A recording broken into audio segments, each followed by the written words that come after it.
Hello, hello. Today, oh, we already got a like and someone viewing. Right on, man. I don't know if you can see the questions I put on board when you're waiting. Let me know if that's possible. Whoever was waiting. Thanks for the like already. Cheers, lad. Um, Today we have a group of questions, but how do I find a purpose in my life? And Mr. I believe it was James Kavanaugh, who's been on the live stream quite a few times. Cheers, lad. Thanks for that. I did something a little bit different today. So the topic is, how do I find my purpose? How do I find a purpose in my life? And we could chop that question up a few different ways. Purpose outside of getting my ex back, of course. Ask yourself good questions. What, and you can come up with those questions on your own. This is really at the core of a lot of people's problems is they're not asking themselves or having someone ask them good questions that make them reflect on what they're really thinking rather than fixating or obsessing over an ex or any other problems in your life, really. So another question a good question to ask you that's very simple. What are you good at? And you can sit there with a journal, or I've even taken something like this that's like a sketchbook. Obviously it's folded up, but it's bigger, so you can do more stuff where you know do you can't see really, but it's like a mind map. You can get more creative with it rather than just a journal. um, so ask yourself good questions. What are you good at? One good question. What do people tell you that you're good at? Now, this is a really good question because sometimes we're a little bit biased about what we think we're good at, but people will tell you that are close to you what you've been doing well, what they believe you've been doing well. And what I would say about that particular question, make sure that the people that tell you that you're good at something are people that you respect, people that you maybe not look up to, but really look at them as someone like, really, you think that they're someone that they're not just saying it to be nice necessarily, right? What do you do in a flow state? So we've talked about flow state on the live stream before. I've talked about it in other videos. Flow state is basically something you're doing that's challenging you, but you enjoy it. It's a nice in between. You're capable of doing it. It's not impossible, but at the same time, um, it's not easy. And it creates a level of focus in your mind that weeds everything else out. And you usually lose track of time when you're in an extreme flow state. And an example of this is when people play sports, because sports is a good example because obviously I like basketball, so I always use basketball. But if someone's playing basketball, they're going to be in a flow state because they can't listen to the radio, they can't watch TV, they have to be into the game the whole time. And you'll notice that their eyes they're like this, they're looking around, they're thinking the game. And if you play basketball and someone's not in this flow state while they're playing, you can notice it. And a lot of players that aren't successful, you can notice that they're not in a flow state, they're not focused, they're not really challenged or enjoying what they're doing, and they're a little bit lackadaisical and they make mistakes. But the players that are really good, like Michael Jordan or some of these other players, they're intensely in a flow state. That all they're thinking about is the game, how to play the game, what to do next. And we do that when we read, we do that when we write, we do that when we do art. You do that when you fix a car. And flow state happens for people for different things, but you should really get in touch with where you're getting flow from and create it as much as possible, because it can be therapeutic and it makes you really feel good, because usually what you produce out of a flow state is something that people appreciate. So, all right, we already got some. All right, cool. Hey, I see it. Love and happiness. Thanks, coach. All right, thanks for coming on deck. Um, I think it's definitely beneficial to see what others think you're good at. It also helps to build up confidence. Yeah, I mean, there's enough people from work or from being outside or your family members, and they've all told you, Mayo's on deck. Welcome, my friend. James, I kind of thought about this topic because of you yesterday, talking about purpose and saying it's something that you know about, but you haven't dialed it in. So maybe this will help you out. Tapping into the primal brain, your subconscious guides you when you get into flow. Yeah. So some of these things, and you guys can answer these questions yourself, or you can share them with me. And I do these kind of regularly, to be quite honest. um, and I come back to them. But going back to some of these questions, there's no brain science. They're not extravagantly educational. They're very simple questions, but when you go through them, you might be surprised by the way you answer them. What excites you? That could be many things, right? But what really excites you, you know, or the idea of something. So a lot of you know that I've moved to Thailand years back, and what really excited me about moving there was seeing pictures of the beautiful beaches. I saw the movie The Beach with Leonardo DiCaprio, and I thought, wow, I really want to live there. So I had a vision of this beautiful place, but I had never been there before, and it excited me because I like the beach, I like warm weather, I like nature, um, and people get excited about different things, right? So that should be a part of your purpose. What are you willing to practice or enjoy the process? I butchered this, didn't I? What are you willing to practice or enjoy the process of getting better at? So I should edit that. Maybe I'll just leave the typo. What are you willing to practice or enjoy the process of getting better at it? So a lot of times we want something. This was in the book, The Subtle Art of Not Giving a Fuck by Mark Manson, which was mentioned yesterday in the live stream. He said he always wanted to be a rock star, but if he had to be honest with himself, he wasn't willing to put in the hours and hours and hours of practice that it would take to be a great guitarist or one of these things. And obviously he's a great writer and he enjoyed doing that. What do you love doing? Not just like. So for me, it's always different when someone says or I say, "Oh, I love doing that." It's totally different than saying I like it. And when I say it subconsciously, where I don't think about it, I'm like, "Oh, I love."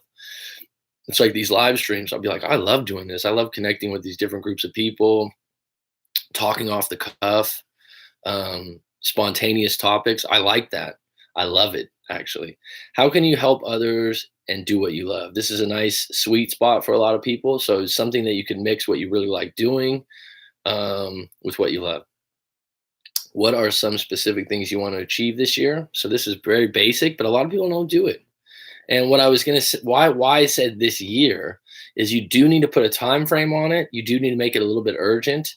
And when you just say, "Oh, I want to achieve this," but you don't have a time on it, then it doesn't work. So the other topic, why do people go to university or college? I'll touch on that in a minute. I'll come back to that because it's going to relate to the purpose thing.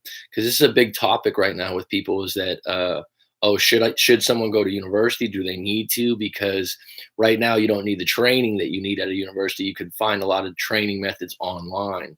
And a lot of people are successful without going to school. But I'm going to talk about how university structures things in a purposeful way. So let me see who's on deck here because I've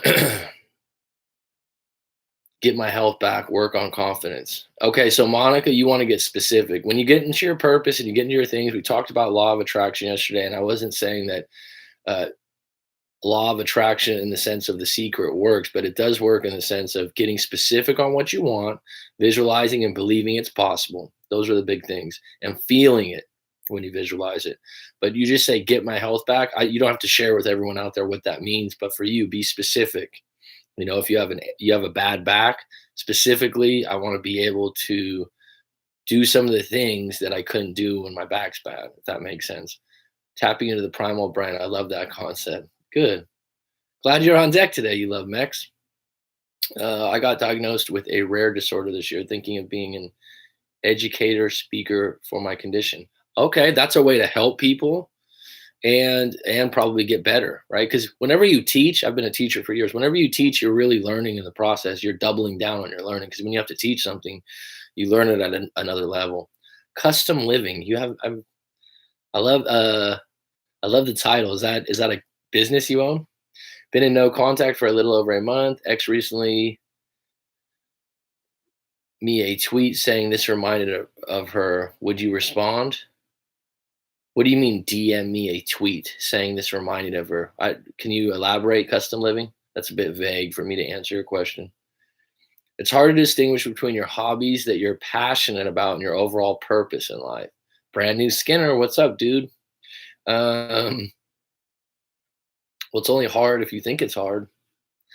You believe you can or you believe you can't. You're both right, right? That's what Ford said.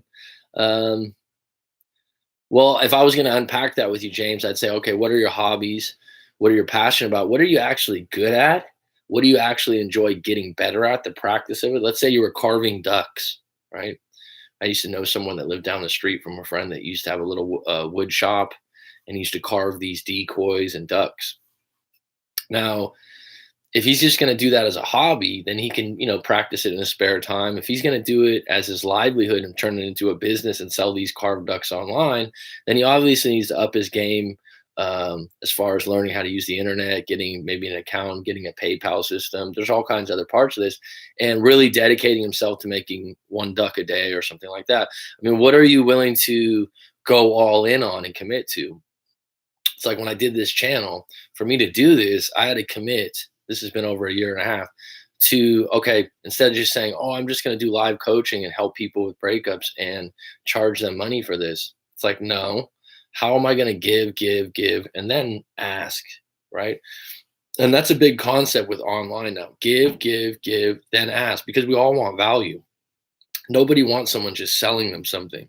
So whatever you're planning on doing as your purpose, and if your purpose corresponds with your career or your job, that's outstanding. That would be the ideal thing, right? So you can spend more time on it. You got to find out a way that you can give the most value, but also enjoy the actual practice of what you're doing. So like even a writer, right? A writer or a professor, I think Joseph Campbell, if anyone knows who that is from the hero's journey, he said a form of meditation in his life was underlining books and taking notes and reading books. Well, he became an outstanding writer. So his hobby, if you will, or his passion was to read books and get quotes, but he eventually did become a writer from it.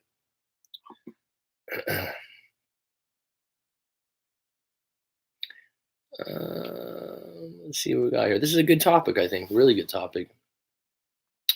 My issue is I go into things thinking it's not going to be that hard, and then I get overwhelmed by thinking I'm not good enough at it. Great statement, you love Max. Great statement, because it's true for everyone. That's not just you. Giving the example of doing this, before you do anything with YouTube, I mean, maybe I'm not speaking for everyone out there. You get insecure about what you're not good at. Maybe I was never worried about talking or talking about people's stories, but you think, oh, is my lighting right? Is my sound right? Because I don't have a background in making videos. I don't know anything about that. So you get extremely uncomfortable with that. But at the end of the day, keep shipping. So my concept when I did this in the beginning was just make as many videos as possible. Don't worry about the quality so much, and then get feedback on what works, and then you'll get better along the way. And I would say the same thing. I don't know exactly what you got into, you love Mex, but let's just say it was Mexican food because you love Mex and you were going to start a cantina. The first 2 weeks or 3 weeks, you might be thinking my food's great, but my setting's really bad, or there's no parking in front of the place. But at the end of the day, you need to try new things and keep shipping and keep trying and staying open at different hours and reworking it. But if you don't like the process, then you got to realize, hold on, let me pivot, because the process involved in this, I really don't like it. And, it's even when I done this coaching, I didn't know what I was getting into and how it would unfold. And it's been great. But along the way, you got to put yourself out there. And if you don't like the process, it's like the guy mentions his dream was to be in a band or a rock band. He wasn't into the practice part and getting better. He just wanted to be on stage. Well, it doesn't work that way. Mac, I'm out for dinner with colleagues. Just want to say hi. I'll watch later. Thanks, Jessica. Hi, Monica. Hi, James. You got a little friends crew. Cool. Hi, Jessica. That's interesting. Maybe visualize the worst outcome possible before you do something and make yourself be okay with that happening. I've never heard of that before, but that's interesting. Okay. I haven't done that before, but that definitely would be a way to look at it. I think it's similar in the 4-Hour Work Week by Tim Ferriss, which is a huge book from 10 years ago or 12 years ago. And he talks about looking at the worst possible scenario, and it's really not that bad. Then when you attempt, you won't be overwhelmed. That's a good way, maybe. Squad out here today. Yes, there is. So am I. What's up, Clara? NY, Mr. Mac Daddy, how you living? Living large and in charge, my friend. We missed you. Yeah, we had a nice little session, Nike one. Um, Having a son makes it difficult to dig into my passions. One of them is dancing. My health issues are also getting in the way. Not giving up though. Keep showing up. Uh, yeah, it's interesting, Monica. Well, the son's a blessing, right? So you don't, no regrets there. Mm, what I would say about your passions is get creative about it, right? Again, going back to this, because you guys know what I do already, and people have asked before. It's like I have a background as being a teacher. I have a background of being in a bad breakup 10 years ago where I felt really, really bad. And one of the things I always wanted to pivot into from teaching was counseling in some way, but I didn't want to do it in the conventional way and different way. I just, so you can create, like, the beautiful thing about the internet now and stuff. If you like dancing, this is just off the top of my head, and you want to teach dancing possibly, I don't know, let's say you want to teach dancing and you want to focus on working with single moms, or um, dancing for people with health issues. Everything could be smaller niches now, or niche as we say in America, but internationally we say niche. um, and you can find a group, but it takes a longer period of time to find that group. But if you stick with it and you say, oh, I'm going to run a dance class online on YouTube, and I'm specifically going to target um, moms with health issues, or single moms, because that's who I am, and I'm going to relate to them, or whatever your specific health issue is. So make it a smaller topic. A lot of times we go, oh, I want to own my own restaurant. Okay, what's the food going to be? Where's the location? What's the price range? You see what I'm saying? Get really, really, really specific. Brand new Skinner. Did I miss a lot? No, it's only been about 15 minutes. I know how a little upset I missed out. It was good as usual though. Thank you, bud. What's up, Clara? Hi, Monica. Tia's on deck. Great advice. Thank you always. And you know what I would say is, like, share your, when you have a purpose now and you're thinking about it, start sharing it with people, and don't be afraid if people are like, yeah, right. I remember when I was moving to Thailand, right? I was like, I'm gonna move to Thailand, I'm gonna go there and teach, and I'm gonna live by the beach. And people were like, like, yeah, right. And then then when I moved, everyone was like, what the fuck? Really? It was great. But I didn't know till I did it. But that was out of my breakup. That was a purpose, a short-term purpose that I really looked forward to. I was excited about. I didn't know it was going to come from it. And sometimes your purpose can be something that's just going to last a year or two. Melted blue, right on, bud. Listen to The Power of Positive Thinking by Dr. Norman Vincent Peale today. I thought it was really helpful. Okay, James, if you like stuff like that, my friend Joseph, this dude's really good, and he's been on the live stream one time. I think I think he's been a couple times. Joseph Rodriguez has a good channel where he reviews books. And I've even seeked advice from him about my channel and different things. He's just a really cool dude. But if you like, he does long form reviews of books, and he does stuff on subconscious and things like that. It might tie into what you're interested in too, James. But thanks for sharing that. I've heard of that book. I haven't read it myself. It might be on his channel too, on Joseph's. Sometimes people are like, why would you recommend other channels for other people? You're going to take people away. I'm like, well, I mean, he's good, man. I mean, if I had something else to do, that's what I would do, is review books like that, because I think it's highly useful.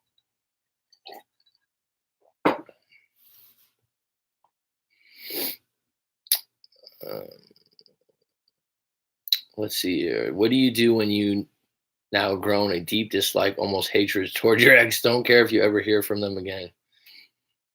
At some point, you got to find, you don't have to find a way to love them, but you have to let go of hate. Hate doesn't serve you. That's a barrier to you moving forward. Really unpack why you hate the individual, because hate's a strong word to me, right? You can be hurt, you can be upset, but hating someone, that's strong. That's strong. Claire, that'd be something you have to unpack with someone. and really get to the bottom of what's your reason for hating them, and how is it serving you. Two questions I would ask. Unpack that. Excuse me. A simpler way to do that would be observe exactly why you're hating them. What's your feelings? What do you want to get from it? What's your request out of all that?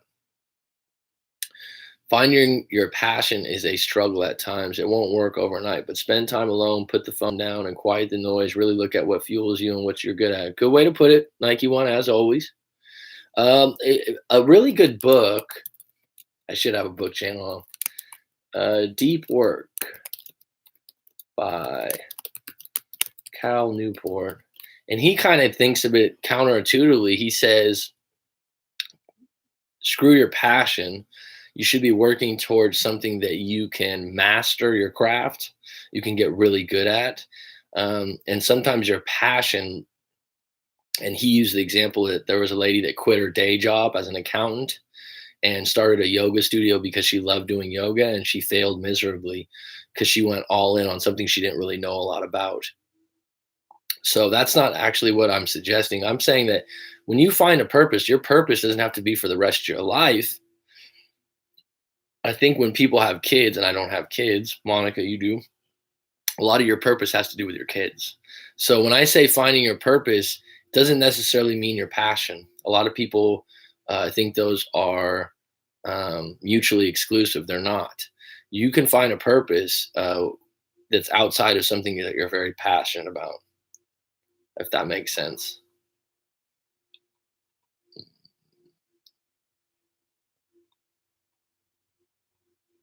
Sorry, we've got a lot of people making comments. Throw some likes, peeps. I'm wondering, have all of your USA friends been supportive of your decision to be a coach? I find surrounding yourself with other creative types is a good thing. Um, that's a good question, Monica. I mean, I have friends over here. I've lost touch with. When I say lost touch, I talk to. Cheers. Thanks for the likes. Um, I've talked to some friends, like that I've gone to high school. I told them about it, but if someone's in a different field or someone's not in a breakup, it's like a friend of mine went on his Facebook and he was like, "Oh, suggesting the channel and stuff." I'm like, "You don't need to do that for my channel," because I'm like, if you haven't been in a breakup or you're not dealing with it, it's not really relative to you. So, shoving something like this kind of a channel down someone's throat and being like, "Hey, check out my," it's not relative unless you're in a breakup. And the channel's deeper than that. There's a lot of deeper stuff, but that's the draw, right? You don't want to hear about other people's breakup stories or what other people are going through. The common ground that we all have in this live stream, and I'm not going through it now, but I help people with breakups, is that you're in a breakup. And from breakup mode, crisis is an opportunity. So we're looking at the ways that you can come out of this thing. So the friends, I wouldn't say they're against me or for me, so there's some friends are like, "You're doing what?" Right? But I don't talk to a lot of them about it. But some people are surprised. A lot of times they're surprised, then they ask a couple questions. And even my friends that are like, "Yeah, you would be good at that," they're not really interested in watching the channel because they're not in a breakup. Hey, coach. But otherwise, Monica, family members and everything are supportive. They know who I am. They know who I've been for a long time. So, and some of them are like, "Wow, you're pretty good." So, going back to one of those questions, people that say you're good at something, you keep hearing it enough times, and I heard it enough times when I was helping friends or friends of friends with a breakup or something like that, that they would be like, "Damn, you're pretty good at this." And I wasn't trying. I was just, doing that. I have my purpose for this year, Aussie 411, Miami's finest. If you want to share it, go ahead and share it, Ozzy. I hope so. I believe you said you had a daughter before, so and you're ex-military, so you probably have some of those things involved. Hi, Monica. Hey, girl. Hope you are well. Hate takes too much energy. I'd say make peace with it. Yeah. Well, you gotta. Thanks. You love mix. You love Mex. You got to figure out what's triggering the hate. You know, why are you hating someone so much? Because if it's there, it's there. So you can't just push it away like, "Oh, I'm done with it." There's something triggering it. It's probably something from your past that got resurfaced, that's beyond just your ex. You loved your ex at one time. I doubt you truly hate them, Clara. I have anger at my ex, but I know that's because I'm being selfish because she isn't doing what I want. Great way to put it, James. Monica, you read that book before? It is a good book. The guy's a Georgetown professor, so that's why I kind of like him because he's a college professor, which was always my dream job. Um, but that book is interesting because he takes a counterintuitive approach to career stuff. Oh yes, can you make a video recommending some books? Sure can. Sure can. The other book that would be pertinent to this talk might be that's not necessarily finding your. I really thought this was good by Robert Greene, who's a great author. The 48 Laws of Power is his claim to fame, but mastery is really good if you're going to get into anything. So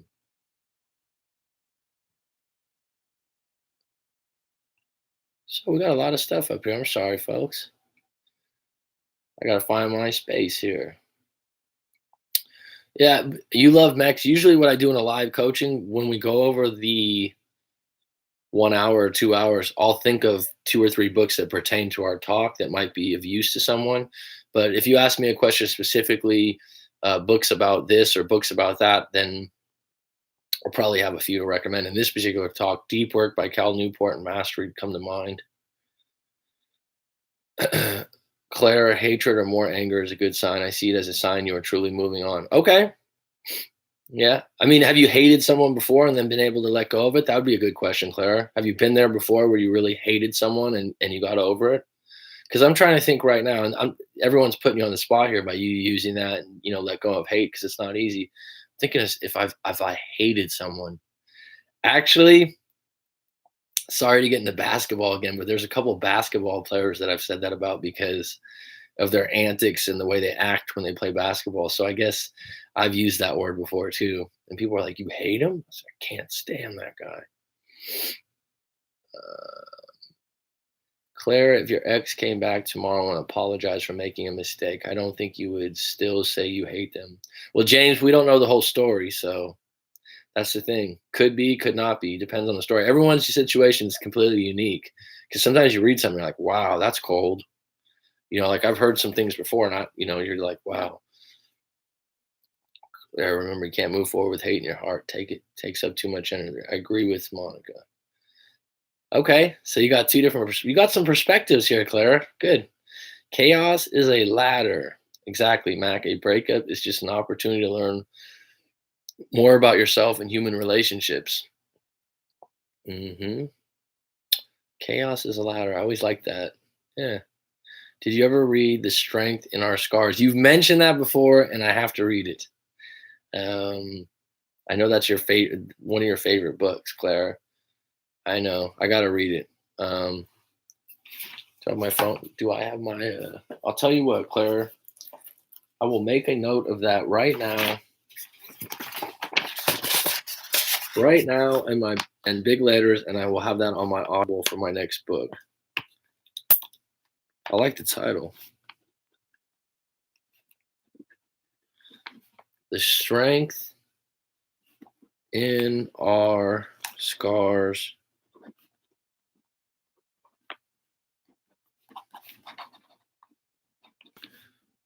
Bianca. I hope it's on Audible because I prefer that. Cheers.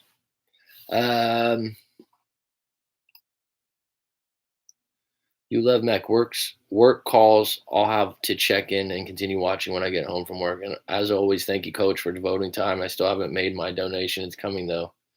Many blessings to you. Well, thank you kindly.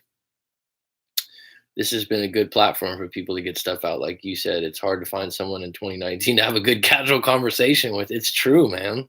Isn't it true? I mean, that's at the core of the live coaching is having a really good conversation where you're listening to each other and actually feeling what the other person's saying. Like, okay, that happened to you. All right. And being dialed in. That has to do with my memory too, is actually listening. My goal is making it to Thailand. I'm tired of the Caribbean and meet a Thai lady. Well, I think you'll like Thailand. It's a big country, so make sure you go where if you wanna go to the beach or you wanna go to the big city or you wanna go to the mountains. So there's different places to go.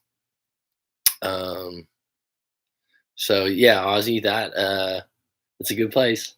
If you wanna go to the beach, I'd say Koh Samui, Phuket's where I live, and what else is there? Koh Samui and Phuket are probably the 2 most popular, or Krabi. Krabi's nice. Krabi's really nice. Thai ladies aren't bad looking. No, they're not. Catch up with you guys later. Looking forward to the next one. Right on. No, just him. I'm not sure what that's about, Claire. Maybe that's to someone else. So yeah, this is tough. All of you guys have work right now. So thanks for chiming in on this, though. I think it's an interesting topic. I think that finding your purpose is.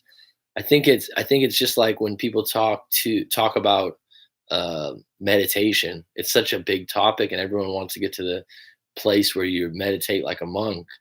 And it's the same thing with finding your purpose. It sounds like such a big topic and such a big commitment. Make it smaller. Yes, looking forward to the trip. Then the coach helped my broken heart. Yeah, you'll have fun. You'll have fun, bud. I know people that have gone to the Caribbean regularly and then they go to Thailand now and they like it better. It's certainly more cheaper, I believe.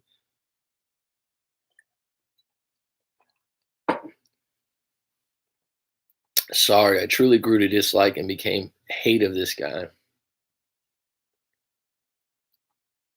Have you had this before in a relationship, Claire, or is this the first time you've had this happen? Is this a pattern? Um, if you're broken up right now, how's that serving you? And what are you holding on that you really hate this guy for? It's like when I tell you that basketball player that I don't like in the NBA that I really don't like, is because he fakes foul calls all the time, and I feel like the way he plays the game is horrible. And everyone goes, "Oh, he's a great player." No, he's not. He's just, to me, it's like disgraceful to the game. But I'm watching the games live all the time. I'm not disconnected to him, and everything is fucked by Mark Manson reading now. Okay, I have to check that one out because I like Mark Manson a lot. What would Mark Manson tell you about the hate issue? You're welcome, Aussie 411. I always got in trouble for talking in school when I was younger. Who knew it would pay off for me as an adult? Everybody and their mama come to me for my perspective that I'm always happy to give. Nike one, I'm not joking. I'm the same way. Never got in trouble for anything major. No, I never got in trouble for I don't know, fights and things like that. I mean, when you're a little kid, you get in arguments and fights, but I always got in trouble for talking in class. We used to put your name on the board. I don't know if they do that still. It sounds like that's so archaic now to put your name on the board, but I always had to put my name on the board. And then if you had a check mark, that means you had to sit at the short recess, and you had a second check mark. You had to sit at lunch on the bench. Did they do that to you guys in elementary school? I always had to sit on the bench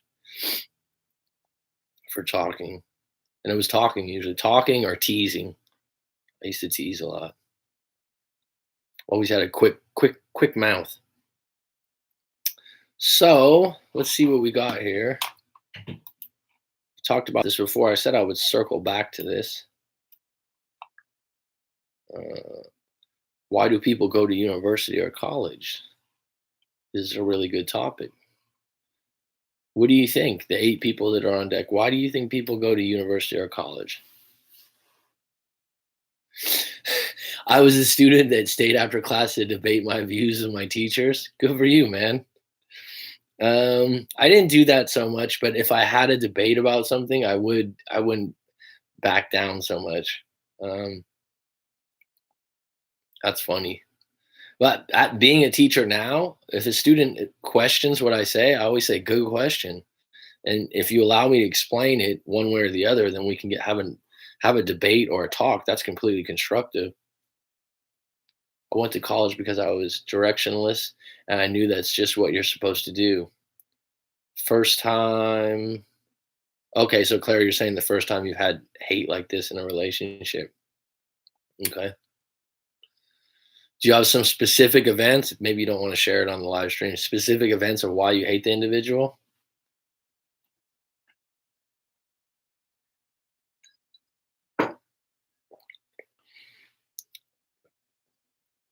James went to college, but I would say that college, what it is structure.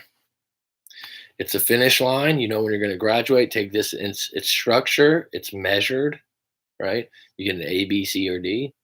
You pay this fee. You're going to get this back. You're going to possibly get a job. You're going to learn this, this, and this, and you're paying for that structure, that finish line, and some people to measure you. Entrepreneurs and things like that, they don't have any of that in place. They got to create it themselves. And that's the difference. So why do people go to school? They go to school for structure because it puts everything in place.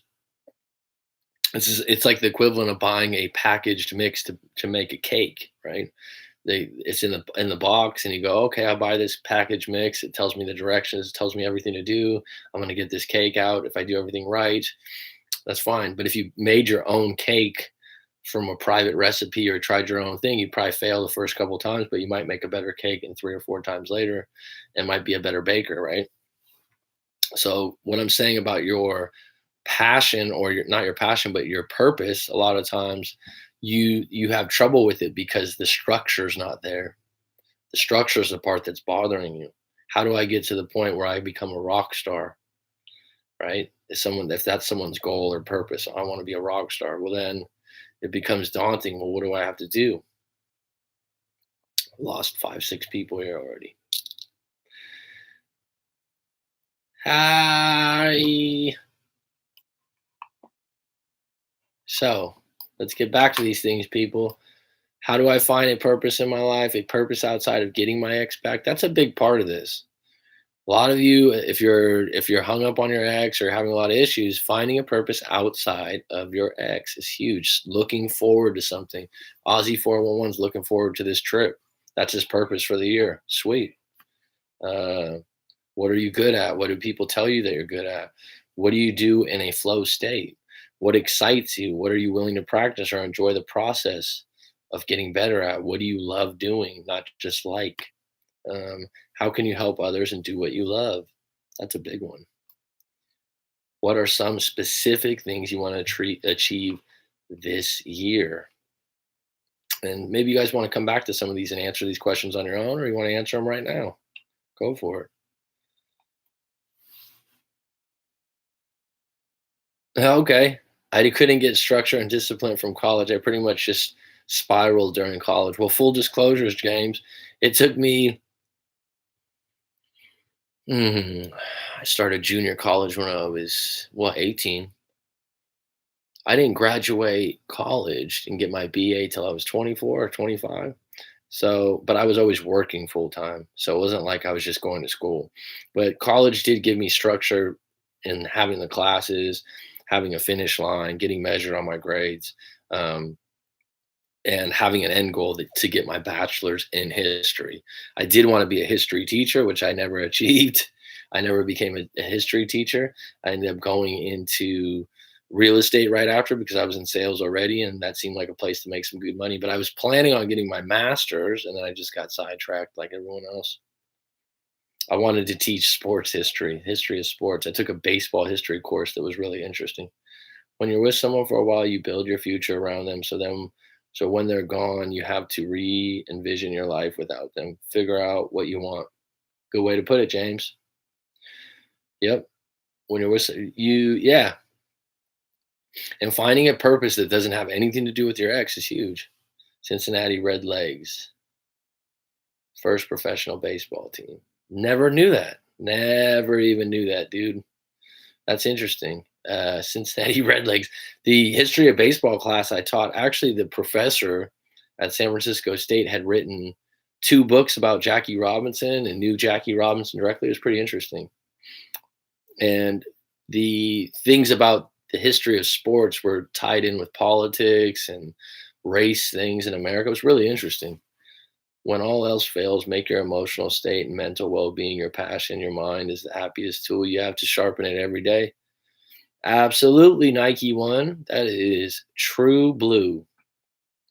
The Cincinnati Red Legs. I guess that's why they're the Reds. A big red machine. People are complaining to me that the live stream is not alerting them, but I get the same people all the time. So I don't know if you guys get alerted when the live stream comes on. Um, Yesterday we had what, 18, 19 people on deck. We were rubbling and doubling.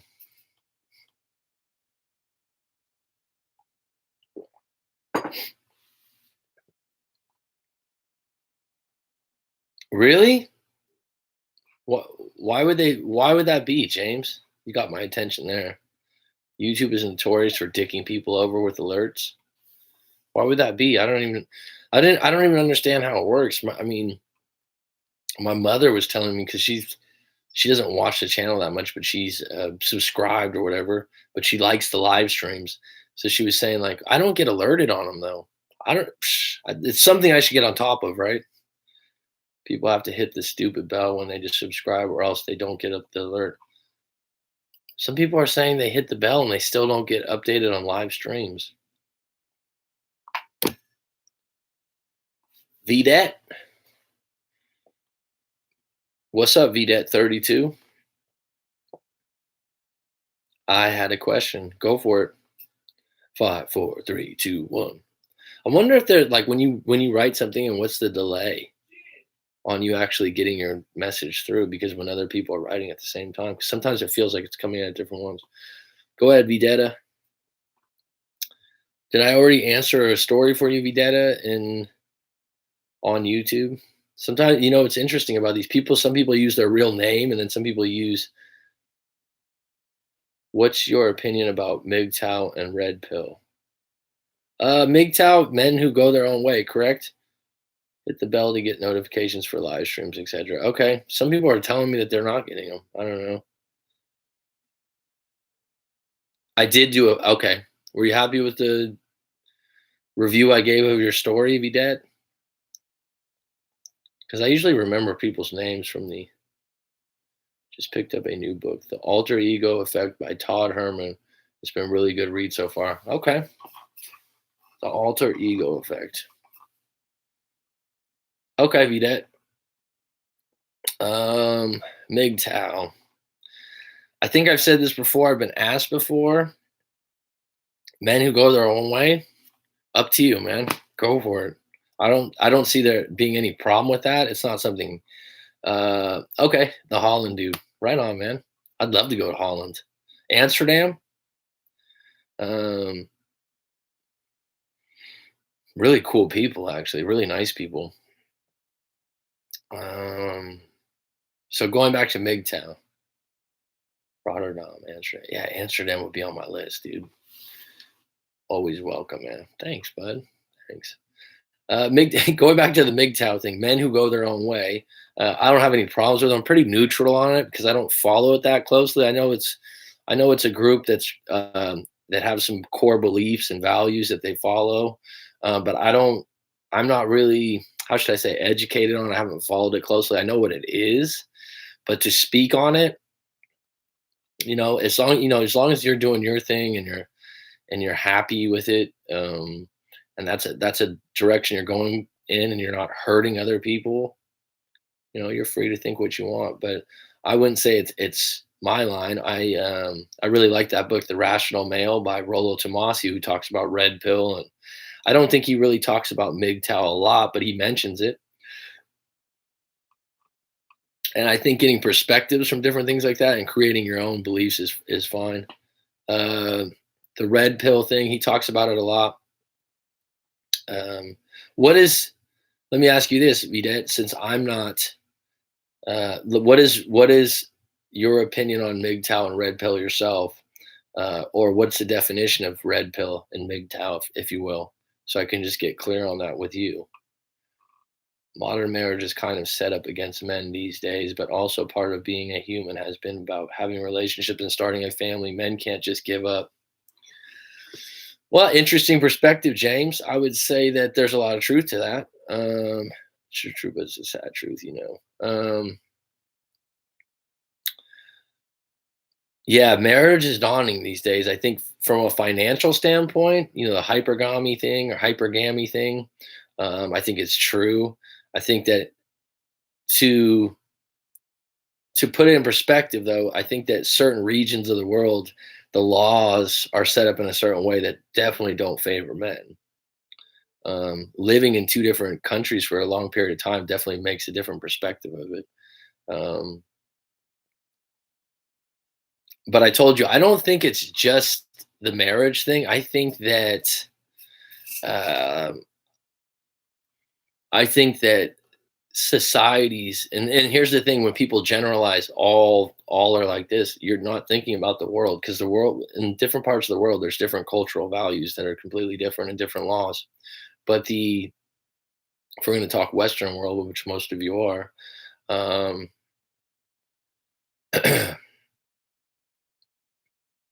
hypergamy, yeah. I mean, I believe that's mostly true. That women are looking for um, an upgrade in class or financials when they're getting married. Sure, all no, but most probably. No, women are not evil. Lots of them are. Well, see, that comes down to experience, man. I mean, that's one of those things where you have a bad experience, then you generalize and say it's true of all women. And when you start doing that, then what you believe becomes true, and you can you can form, like someone said this a couple days ago, and I agree. You can form a narrative and a storyline and create evidence and build a case for whatever you want, especially now with the internet. You can build a case for women being evil and have 100 sources and different things, and show how they are. But I don't know if that's going to serve you long term. There's certainly good women out there.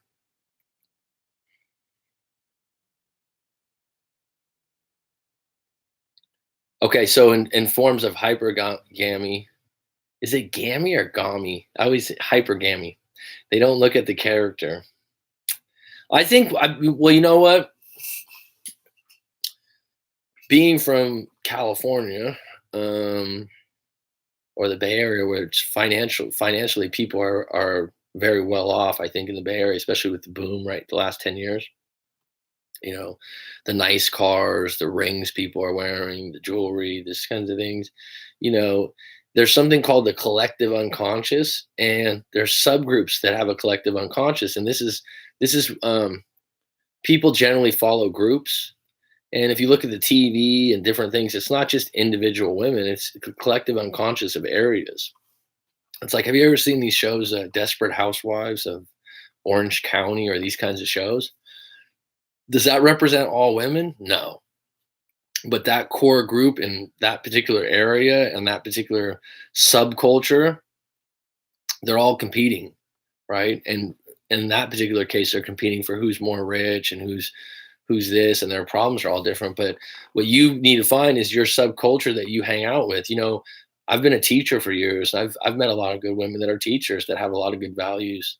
And it has to do with where you're meeting these women. But if you have that idea already in your head, it's like, people, should I use apps to meet women?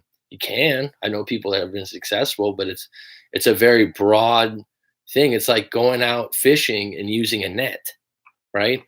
And let's say you're a commercial fisherman, right? The net's going to catch you a lot more fish, but it's also going to catch you a lot of fish that you want to throw back, and possibly some fish that you're not able to throw back because they're already dead in the net. You know what I'm saying? You're That's what you're doing. But the idea of maybe taking a step back, seeing who you are as a person, like an example of the Rational Male, Vidette. It's interesting. He's like, if you spend Friday nights, eating a large pepperoni pizza and pounding a six pack, and you're 40 pounds overweight, right? Or you're 100 pounds overweight, and you think you're going to get a supermodel, and you think it's not fair because they don't judge you on your character, you're fucking nuts. They're not going to be interested in you because you spend your weekends drinking beer and eating pizza and you don't look the best, right?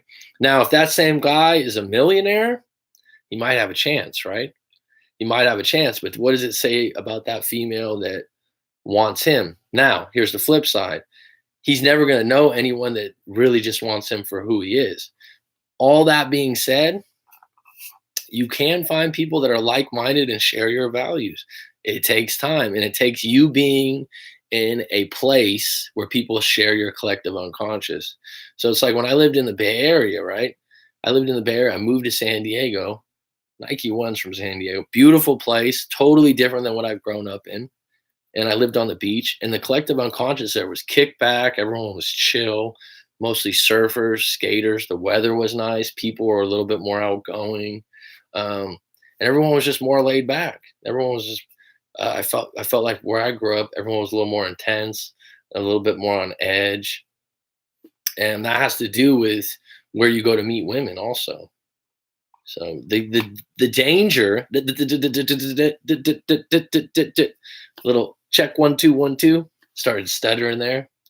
Um, the danger in all of it, right, is that you have one bad situation and then you generalize, oh, all women are like this, and then it's like, yeah, you can make that true.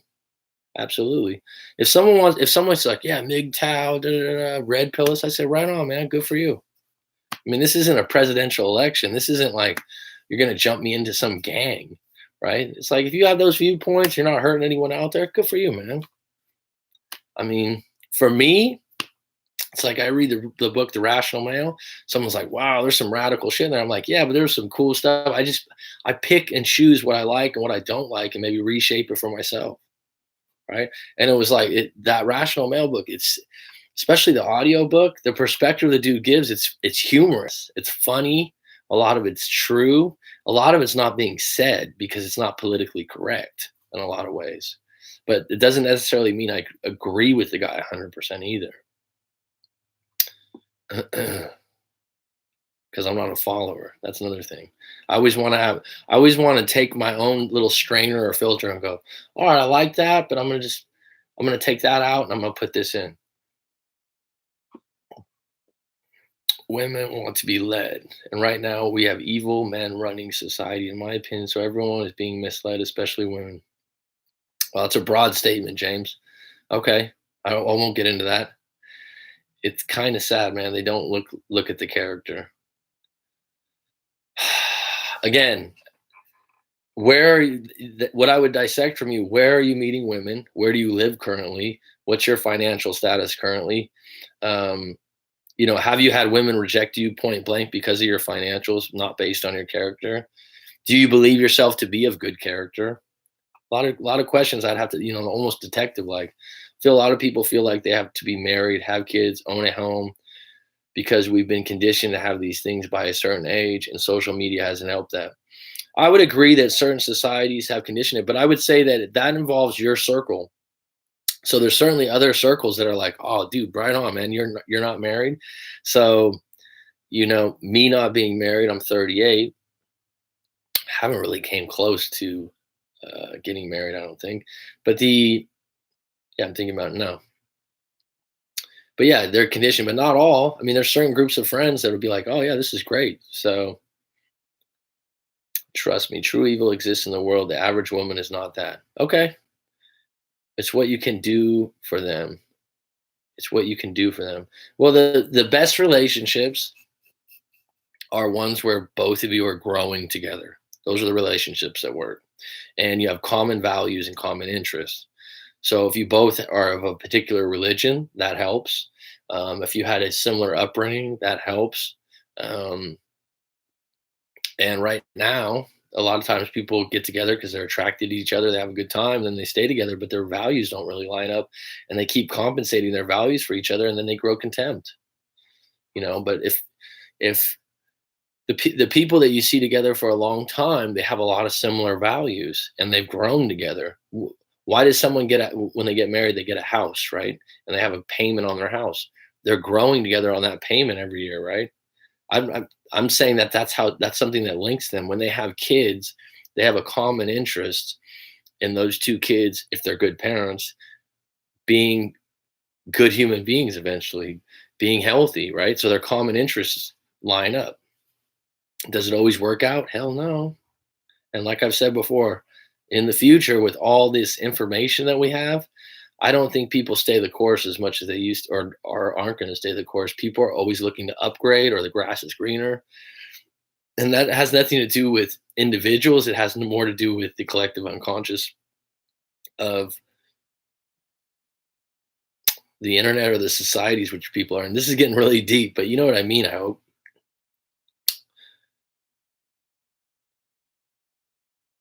Yes, women want a man that can provide and protect them. Don't hold that against them. That it's their nature. That's true. Not all, but 80, 90%. It won't serve me long term. Well, there you go. That's your thing. It won't serve me long term. If that's how you feel, that's fine. For sure. What's up, Mac? Just finished my class lecture for the day. I work on my purpose every single day. Good for you, man, which is school, right? And that's university has a structure in place and a finish line, and they can measure how you're doing. My ex wants to talk to me every day, but I told me we are not dating. What should I do? My ex wants to talk to me every day, but told me we are not dating. Well, if you want to date and you want to get serious and you don't want to wean them off the relationship, then stay on your course, keep in no contact, and go, look, I'm not looking to be friends or anything like that. So don't compensate or accommodate them when you're hurting because you're going to set yourself up for disaster. Because a lot of times when people break up, they do still feel connected. They still maybe trust you. They're not attracted to you in some way. But you offering your friendship and you're not being genuine about it. If you feel like, yeah, I'll be friends with them, that's not what I really want. Well, then you're hurting yourself. Exactly. Women are very tuned into group herd mentality. They don't want to be an outcast. Uh, they value social acceptance more than men, so they buy into propaganda more. Don't blame them. I think a lot of men do that too, though. I get your point, though, James. I needed to challenge myself after my breakup, and what I'm really doing really challenges me to work on it every day.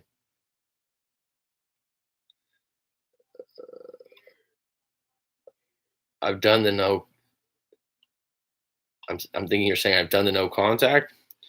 Well, I don't know what answer you're looking for. Rollo Tomasi, okay. James Kavanaugh says Rollo Tomasi gives me weird vibes. He needs to take the fucking beanie off, regardless of his ideas. Well, that's personal because of his looks. But weird vibes are weird vibes, and that goes back to like certain people. People ask me about other breakup coaches on YouTube, and they want me to go all in on these things.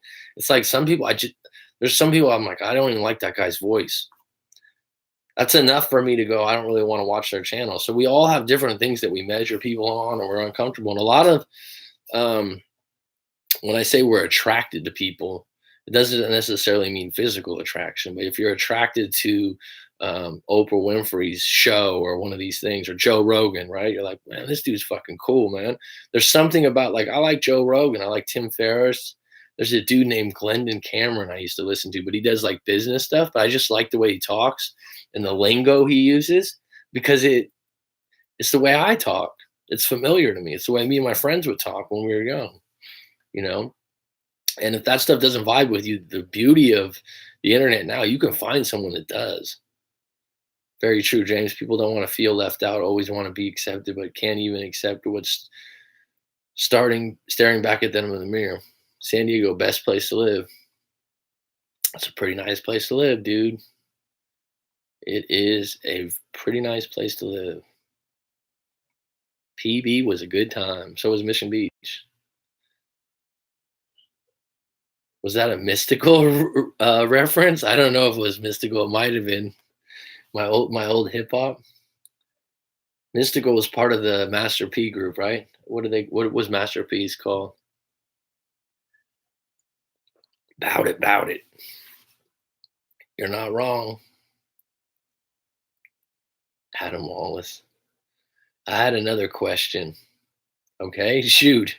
I would love to move to San Diego, but San Francisco is the most likely area I would end up in for my purpose, but I will try with what I can to make it to SD. Well, San Francisco, well, if you move to San Francisco, San Diego is only an hour flight on Southwest. I think it's like 100.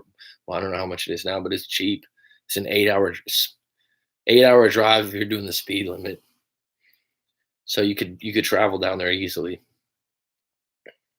Bay Area is expensive though, man. You better have some roommates over there. What you want to get in an industry there, or you want to go to school in San Francisco? Daniel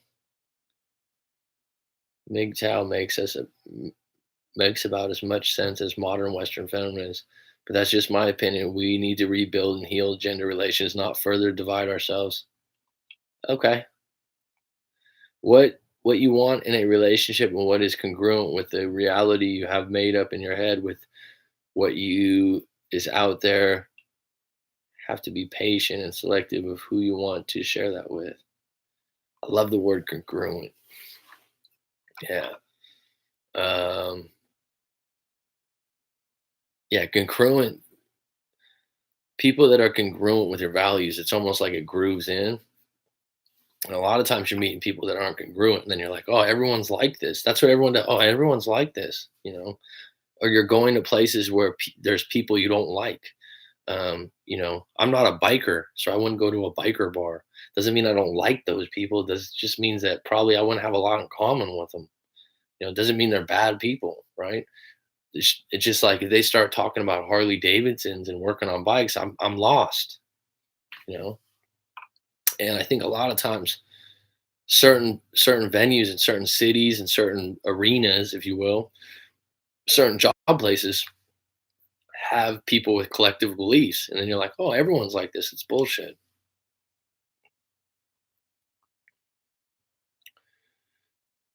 But you want, that's the thing. Similar values are needed, but in the youth today, where are they getting their values? Good question. That's a broad one, dude. The media, hell no. Church, that's not cool anymore. It's a lost generation. Uh, I don't know. I've met some good young people, but what I would say to that, James, how are you going to help out? You gonna work at the Boys and Girls Club? You gonna volunteer some time, dude? I mean, that makes you feel better about it. But it's definitely different for sure. For sure. I mean, this is random as hell because this is just a fashion thing. But the amount of people that sag their pants still, because I remember people used to sag their pants for bagginess or they didn't have a belt. Now people do it like I saw some kid go in a bakery yesterday and he had like brand new Vans on, all this stuff. He has a belt on and he has his pants down to his. I'm not exaggerating. I might sound like a parent right now or something. It's like his fucking pants are down to his knee. His pants are tight, like semi tight, and it's like he ironed his pants. It used to be that people would sag their pants because their pants were too big or they didn't have a belt. But this is just like, what the fuck are you doing? My problem is that women who want me, I don't want. Then the one I want don't want me, or kind of half half. Well, that's interesting. So why don't they want you? So that, like you go back to the thing. It's like a lot of guys with a woman that's extremely fit, right? Let's just say that like a woman that's got a great body, right? Do you have a great body? It's like you don't if you roll around and you look at couples, how many times do you see a guy that's like massively overweight with a girl that's really fit? You know, and that's not a shot at the guy. I'm just saying that she's not going to line up, or there's something about you that's not lining up for that girl. It's not just pickup game, right? But if you're happy and you say I'm very picky, um, well, that's on you. I've had a friend tell me that about myself before. He's like, "You're too picky, man." I was like, "Fuck you." I know what I like. I know what I want. I know what I'm attracted to, and that's fine. If someone's not interested in me, you know what? I've never been someone that's got obsessive. Like I don't know if that's just personality wise or what, but I've never had where I've been interested in a woman and she wasn't interested, and afterwards I took it like, oh God, like how am I going to make this work? It's like done, not interested, fine, done, not personal, fine, done. I wasn't like, oh, I'm so bad looking, or uh, maybe if I tried this. Like afterwards, it's like done. That's it. And the idea that you're picky is just know what you want. But if you keep coming up against brick walls, I mean, if they're not attracted, the ones that you like don't like you. How many times does it happen? 5 times, 10 times, every time? I don't know. You haven't tried enough times. Joe Rogan is awesome, dude. That guy's a renaissance man. I think it's so fucking cool that he does martial arts. He was a martial arts teacher. Does stand up comedy, which I'd like to try. Uh, He still practices martial arts. He still does stand-up comedy on the side. He has a kick-ass podcast show that he does good interviews on. Something else I'd like to do. And He's real. He hasn't sacrificed his character, like he is who he is, unapologetic, but at the same time, he's got some pretty good morals and values. He's a cool dude, man. I would examine what type of person attracts you. I have a similar problem. I think part of me wants to unbrainwash them. Change your fucking fishing grounds, man. That's a lot of it what it is. Change your demographics. It's like if you go fishing in a lake, right, and you keep catching all these trout that are like 8 or 10 inches and they're really small, but they're easy to catch. Then you're like, oh, I hate this lake because all the fish are really small. It's like go to a fucking other lake. Oh no, there's not another lake around here for a couple hours. Well, fucking, that's going to be your problem then, right? Does that make sense? You know what I mean? Oh well, I always catch small fish. Well, why don't you change lakes? Why don't you change the fishing gear you're using? Why don't you talk to some people that catch big fish? Or that's a good thing. How about this? The women that you're not attracting, look at the guys around you or friends or coworkers or whatever, and you're like, damn, dude, this guy's done pretty good with women, or you got a really good woman. Maybe ask them a few questions. I have a similar problem. I think part of me, okay. But do I really want her, or is it just because she is hard to get? Well, that depends on you. If a woman, to me, like I said, if she's good looking, you're attracted, you make an approach, you make a move, whatever. She doesn't respond to it. I'm not one to like, oh, let me keep trying. I think that's unattractive. I think if you make a move and then you're in that woman's presence again by chance, I wouldn't show her any intention or interest. That would be attractive. No limit. I'm a no limit soldier. Looking back at that stuff, oh my god. I'm a no limit soldier. Exactly, man. Master P, how you do that thing. There you go, James. How you do that thing. And remember the CDs were all in plastic, like cheap plastic? I got made so much money.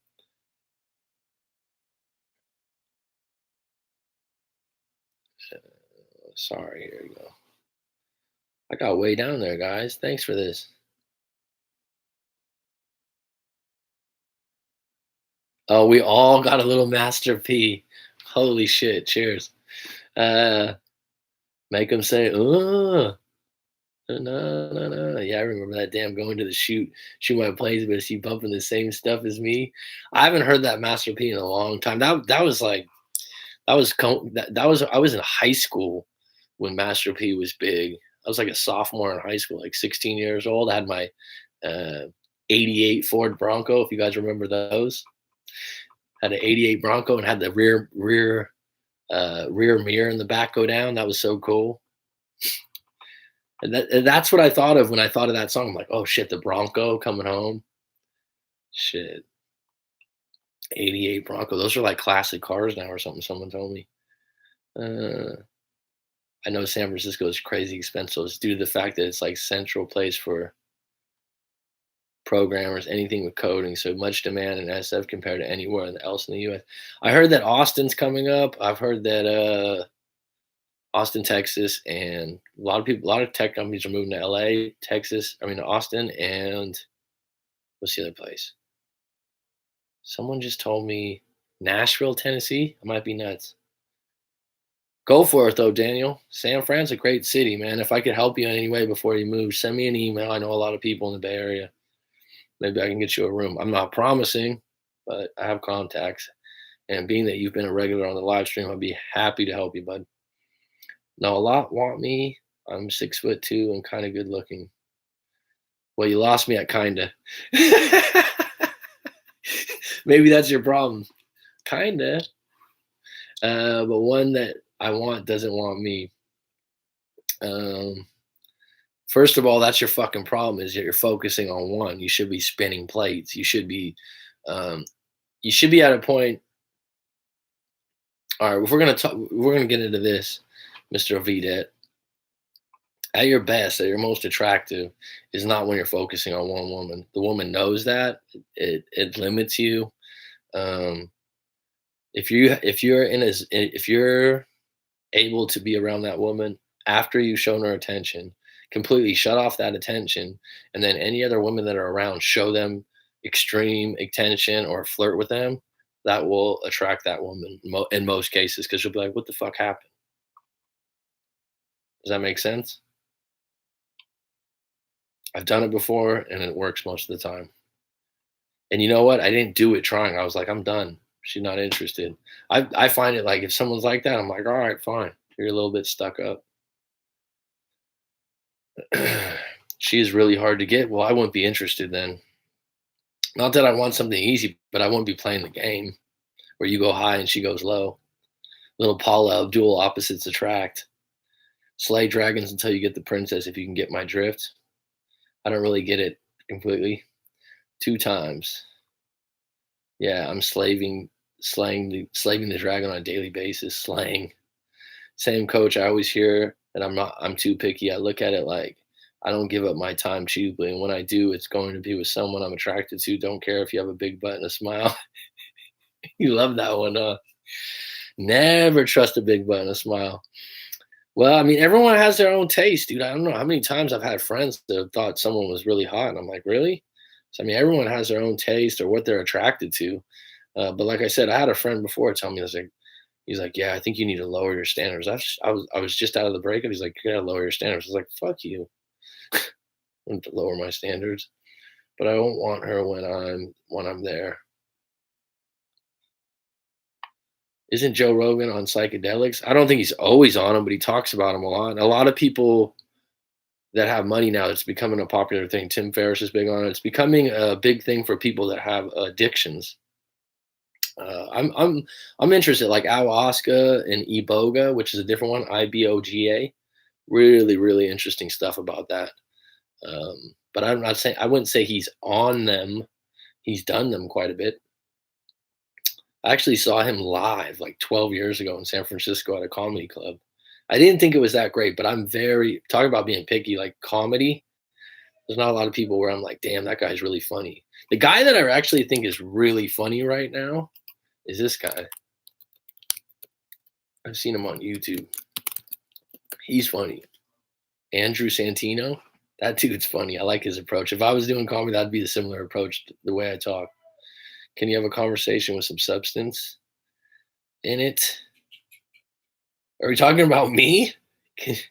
Or who are you talking about? Can you have a conversation with some substance in it? Deleting Tinder was the best decision I ever made. Better for my psyche, even. I don't know. I've never done Tinder. I'm not against it. I've heard mixed reviews. Like I said, if I could, you're going around with the giant trolling net, so you're not going to catch the exact fish you want. Where if you went out, fishing for marlin, you'd go to a specific place and you'd be using a specific lure and a specific bait, and you know what you're fishing for. But when you go out on Tinder, you're just like, you got this giant trolling net, and you might catch what you're looking for, but along the way, you're probably gonna have to throw back a bunch of fish.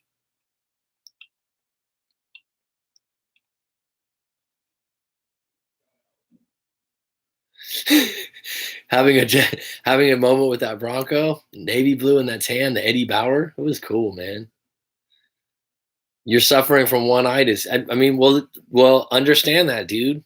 Understand that. Um, I think that's one of the best parts of that book. E.g., it's true. It's harder to forget those who never loved you in the first place. Oh, Serby's on deck, Mr. Pasadena. If she doesn't want you, then you need to stop suffering from one-itis. You're right, sir. You are stuck on one woman. You're the prize. Let her chase you. Like I said, if someone, I've had this happen before where I approached this woman. We were in a bar, in a bar restaurant. Went over, we're talking. This was years back, and she was like, "Can you get your hand off my chair?" And I was like, I'm like, okay. And I had I had my buddy with me, and I knew the bartender, I knew some other people, and I just immediately just pivoted out of it, like, all right, no, like I didn't say like, oh, I'm sorry. I just went, okay. I just took my hand down and just started talking to the bartender, talking to my friend, and I literally completely ignored her. I didn't make any eye contact. And then like a week later, I was in there, and that same girl was in there, didn't even make eye contact with, didn't even know she was there, and didn't care, right? 2 weeks later, she came up to me and she's like, "Why have you been ignoring me? Like, what are you talking about?" Da, da, da. And I still had no interest. We ended up hooking up after that, being an item for a while. She was a prize. She was a really good looking chick, but no one had have done that before. Like I'm saying, if that was you, Vidette, and this girl that you're interested in said like, "Can you do that?" Would you be like, "Oh, I'm sorry," and keep talking to him? At that moment, I'm done. I'm like, "I'm fine. I'm done." This isn't like pickup artist stuff. It's just like, all right, fine. I'm not going to play this guy. I didn't mean it in any bad way. I was just having a chat with you. I didn't, you see what I'm saying? Coach having a moment with the Bronco. I was stuck in one woman too. Then when the games got old, I found a younger one. You always talk about that, Serb. Serby, you're very identified with you having a younger chick. You have a 26-year-old. You mention it every chance you get. More attractive and tells me she loves me 48 times a day. I hope it works out, dude. And tells me she loves me 48 times a day. Now one I used to want is blowing up my messenger. That's how it works too when it rains it pours. Good for you, Serby. But you always have to throw in. I'm dating someone in their 26 years old. Good for you.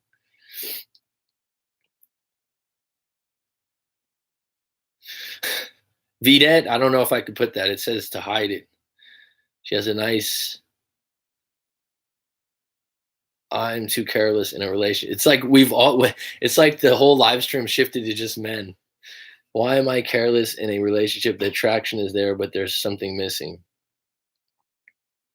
I don't know. Dave Chappelle.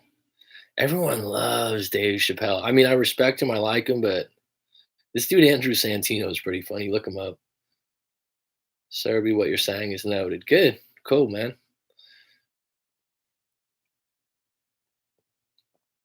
No, not talking to you, coach. Ha ha ha. Was talking about the woman I choose to give my time to, and we know have a gift. Okay. I saw one of the Corey Wayne video on why females test men, and it's mostly because they want to see if you have your own individuality and not bend over or always side with them. Bend over is a good word. Uh, it's true. You don't have to be a jerk. You don't have to be a dick. It's like that situation I just mentioned about having my arm on the chair. It's like I didn't say like, "Oh, what's your problem?" I didn't say, "Oh, I'm sorry." I just went, "All right, fine." I just continued talking to everyone else. Done. Have your own backbone, being an alpha male. Well, be an individual and be who you are, and don't compensate who you are if you believe you're a good person and you have good values. I had a similar story to that. Coach had a woman tell me, "Excuse me, that chair is mine," but with an attitude. So I looked around at the chair and said, "Oh, that's funny. I don't see your name on it." Well, that's being a little bit of a dick, but it's also putting her in your frame. It did turn into a bro stream real quick, but it's interesting. It was funny because, oh, she bought you a drink afterwards? Oh, sweet. Sweet. I mean, see how much better that is than you going like, "Oh, I'm sorry. Was that your?" I mean, if you said it in a way where you probably were, because I know you Nike won from the live coaching. I'm sure you didn't say it like a total asshole, and your facial expression, your body language counts. Gift to gab, coach. Right on. Facts. Yeah, it did turn into one because it's funny because the live streams a couple times they've turned into the opposite a few times, which I'm fine with. You know, this is a unisex channel and it's international, as I've said before. So, and the thing about this being the person behind the camera and seeing everything that's written and responding to everyone is sometimes it'll go down to like 4 or 5 people and people stop writing things and you're like, all right, it's just the end. And then all of a sudden, it starts to gain its ground again. But Vide, you asked some good questions. Serby, it's always nice to have you on deck, my friend. And those kinds of that kind of thing happens. DP, hello, hello, little Lionel Richie song. Hello. DP is an interesting name.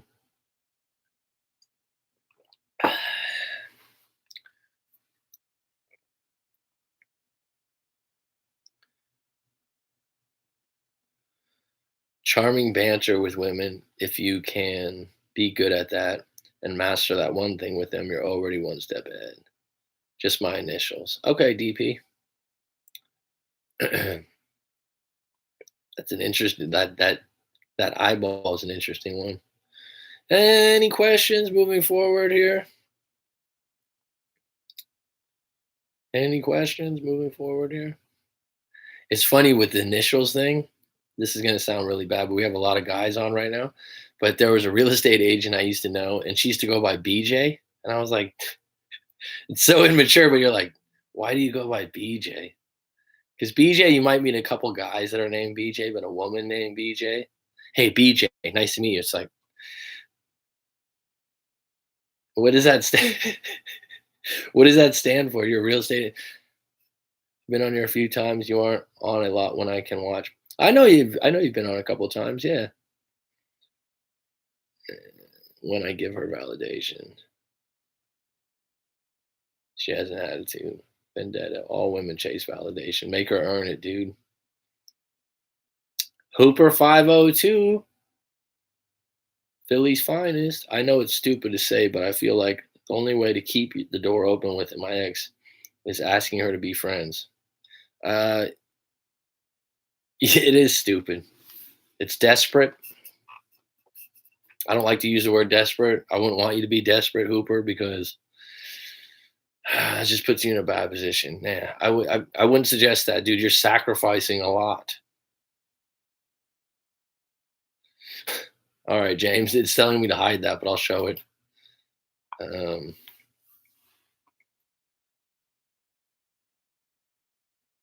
you just what'd you write, sir? Vendetta. All women chase validation.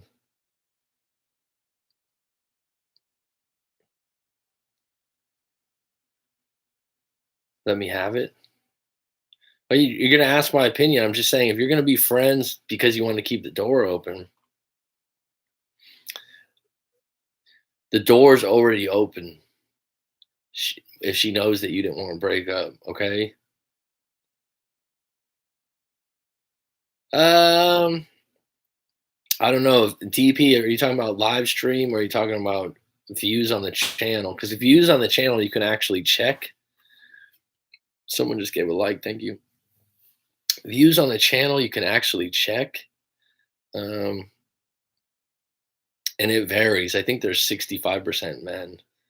Or 70% from time to time with different age ranges. On the live stream, there's been a plenty of times where it's been a majority of women. Um, Today, we just got, like he said, this is a bro stream, but these individuals like James and Nike have been on before, and there's a group of other women that have been on before. Um, so it's a pretty good mix. I think that from time to time, if the conversation took a little twist into some other things today, so and the conversation always starts off with a topic and then it goes into a bunch of other stuff, which is fine. I think it's fun.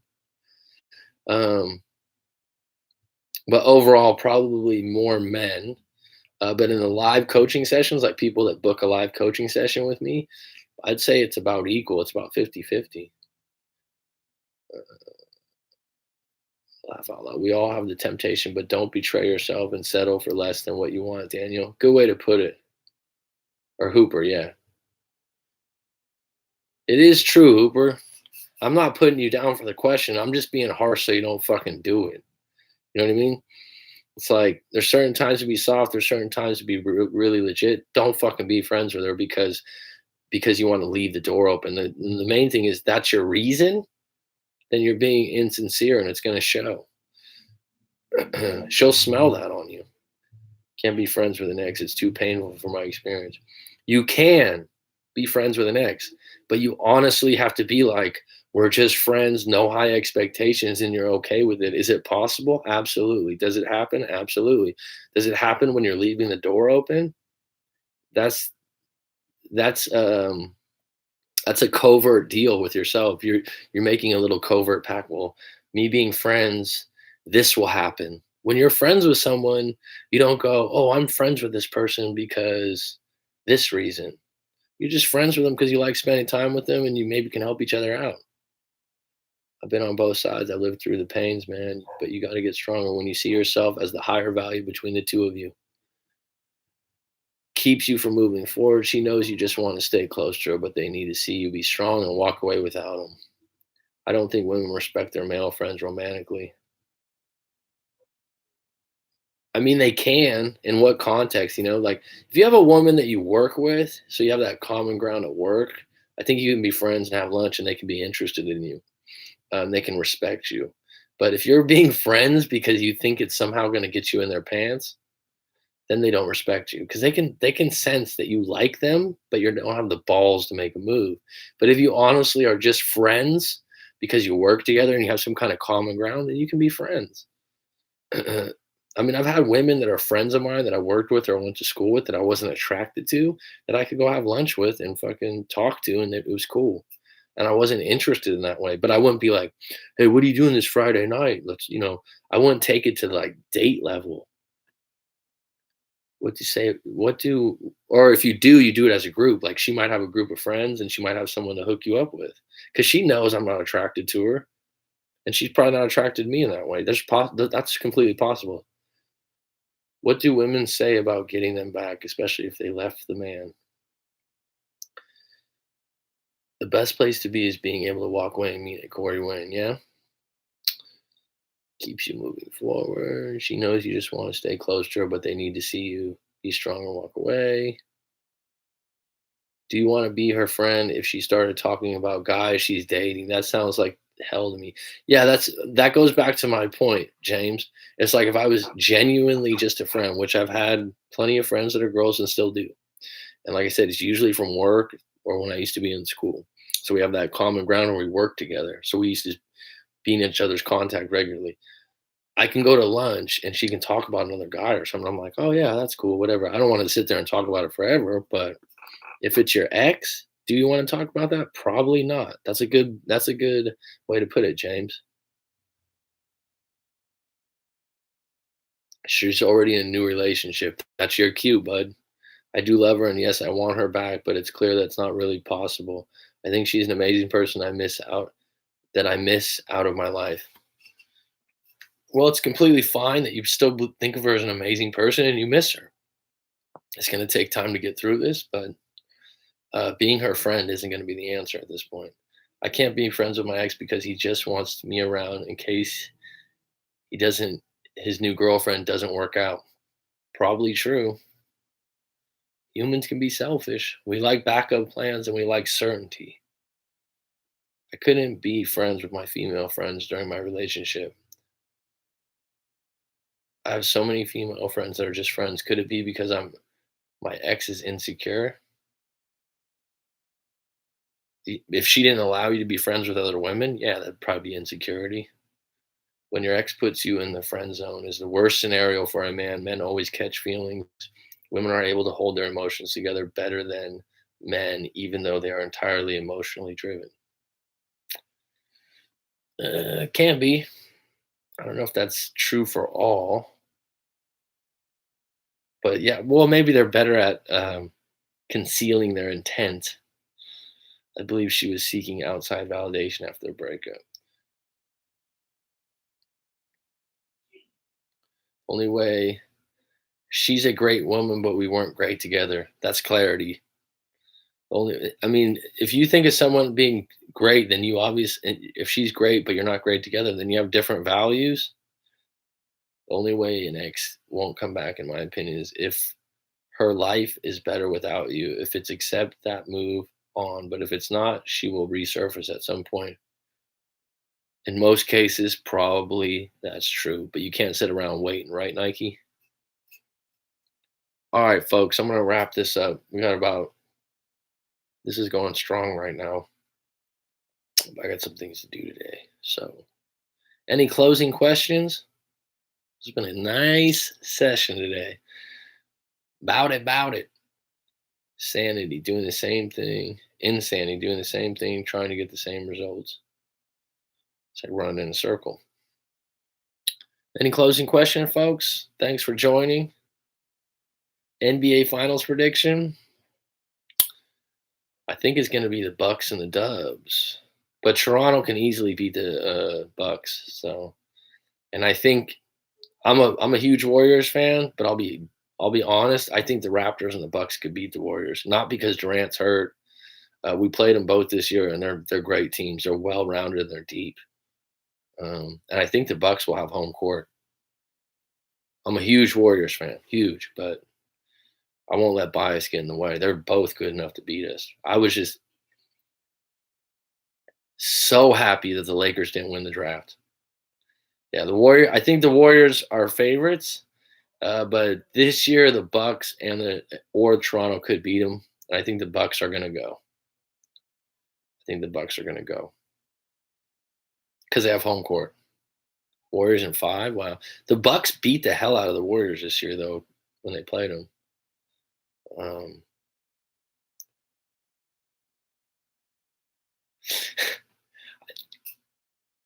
you know what? I was just like they were the 11th worst team, and they end up in the lottery again.